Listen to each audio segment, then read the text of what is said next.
നമസ്കാരം. ദൃഢപ്രതിജ്ഞ 4. കാളവണ്ടിക്കാരൻ കുട്ടികളെ നോക്കി. ഏതോ വലിയ ഉദ്യോഗസ്ഥന്റെ മക്കളായിരിക്കണം. നല്ല വൃത്തിയുള്ള വേഷം. സ്റ്റേഷൻ മാസ്റ്റർ വിളിച്ചു തന്ന അവിചാരിതമായ കോള് കിട്ടിയ സന്തോഷത്തിലായിരുന്നു അയാൾ. കോറഗണിൽ നിങ്ങൾക്ക് ആരെ കാണണം? വണ്ടിക്കാരൻ കുട്ടികൾ 2 പേരോടും തിരക്കി.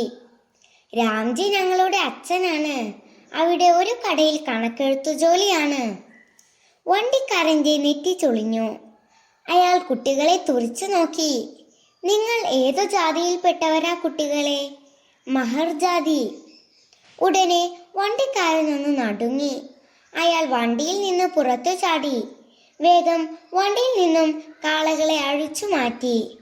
അമ്പരന്നിരിക്കുന്ന കുട്ടികളെ നോക്കി അയാൾ അലറി, ഇറങ്ങിടാ താഴെ. എന്ത് പറ്റി? കുട്ടികൾ ചോദിച്ചോ. നിങ്ങൾ എൻ്റെ വണ്ടിയെയും കാളകളെയും അശുദ്ധമാക്കി.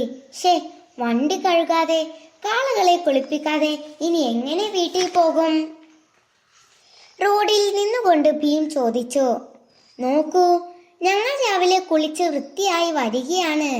ഞങ്ങളുടെ വസ്ത്രത്തിലൊന്നും അഴുക്കൊന്നുമില്ല. നിങ്ങൾ നീചജാതിക്കാരാണ്. നിങ്ങൾ നടന്നു പോയിക്കോ. ചുറ്റും വിജനങ്ങളായ പ്രദേശങ്ങൾ. സ്റ്റേഷൻ കെട്ടിടം പിന്നിൽ കാണാം. ഭീമിനൊരു ഐഡിയ തോന്നി. അവൻ ജ്യേഷ്ഠന്റെ ചെവിയിൽ എന്തോ മന്ത്രിച്ചു. ഞങ്ങളെ ഈ നടുവഴിയിൽ ഇറക്കി വിടരുത് പ്ലീസ്. ഞങ്ങൾ നിങ്ങൾക്ക് ഇരട്ടി പണം തരാം. ഇരട്ടി എന്ന് കേട്ടതും വണ്ടിക്കാരന് വേണ്ടില്ല എന്ന് തോന്നി. അയിത്തവും പണാർത്തിയും തമ്മിൽ മത്സരിച്ചു. ഒടുവിൽ പണം ജയിച്ചു. ശരി, കോറഗഡിലെത്തി ഞാൻ വണ്ടി കഴുകിക്കോളാം. നിങ്ങൾ വണ്ടി ഓടിച്ചോളൂ. ഞാൻ പിന്നാലെ നടന്നു വരാം. ഞങ്ങൾ കൊടുക്കുന്ന പണം വാങ്ങാം. ഞങ്ങളുടെ വർഗക്കാരുണ്ടാക്കുന്ന ചെരുപ്പ് ധരിക്കാം. ഞങ്ങളൊന്ന് തൊട്ടാൽ മൃഗത്തിന് പോലും അയിത്തമാണത്രേ, അയിത്തം. ഇതെന്തു നീതിയാണ്? ഭീമിന്റെ മനസ്സിൽ അമർഷം നുഴഞ്ഞു പൊങ്ങി. എങ്കിലും ആ യാത്ര ദുരിതമായിരുന്നു. രാവിലെ ഭക്ഷണം കഴിച്ചതാണ്. ഗ്രാമവാസികളാരും അയിത്തജാതിക്കാർക്ക് ഭക്ഷണം കൊടുക്കില്ല. ദാഹിച്ചു വലയുന്നു. വെയിലുള്ളതുകൊണ്ട് തൊണ്ടയും വരളുന്നു. വഴിയിൽ ഒരു കിണർ കണ്ടു. അവർ ആശയോടെ വണ്ടി നിർത്തി. വണ്ടിക്കാരൻ കിണറ്റിൽ നിന്ന് വെള്ളം കോരി കുടിച്ചു. കുട്ടികൾ ഓടിയെത്തി. അരുത്, നിങ്ങൾ കിണർ തൊട്ടാൽ നിങ്ങളെ ഗ്രാമവാസികൾ തല്ലിക്കൊല്ലും. ഞങ്ങൾക്ക് ദാഹിച്ചിട്ട് വയ്യ.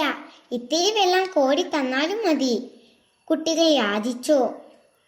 ഇല്ല, ഇതിലെ വെള്ളം നിങ്ങൾക്ക് തന്നാൽ അവർ എന്നെയും തല്ലും. വേണമെങ്കിൽ അതാ ആ ചാലിലെ വെള്ളം കുടിച്ചോ. വണ്ടിക്കാരൻ ചൂണ്ടിക്കാണിച്ച അഴുക്കു ചാലിലേക്ക് അവർ അറപ്പോടെ നോക്കി.